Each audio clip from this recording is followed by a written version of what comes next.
From the moment she was appointed last week, she was told by abuse victims and their organisations she was the wrong woman for the job. And today, Lady Butler-Sloss decided they were right. In her statement, she said, "There is a widespread perception, particularly among victim and survivor groups, that I am not the right person to chair the inquiry. It has also become clear to me that I did not sufficiently consider whether my background and the fact my brother had been Attorney General would cause difficulties." Her brother, the late Sir Michael Havers, was the Attorney General in the 1980s when it's alleged abuses were covered up.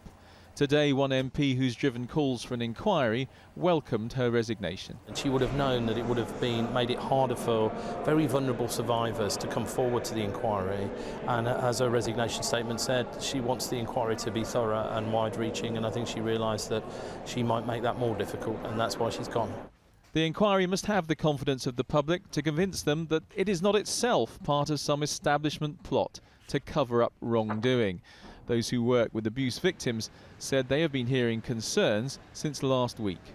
You have to make sure that you are appointing somebody or asking somebody who has the confidence of most of the people who will be at the heart of that inquiry. And I know in Dame Butler-Sloss there were too many people who didn't feel comfortable that it was an appropriate appointment. Do you not regret making that appointment?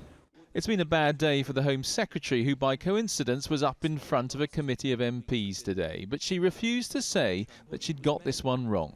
I do not regret the decision I made. I continue to believe that Elizabeth Butler-Sloss would have done an excellent job as chairman of this inquiry. She herself, I think it's a mark of the woman actually, that she herself has come to this decision. I respect it. I'm disappointed, but I respect it. We must now wait to see who will replace her. It may take a few days. After all, they have to get it right this time.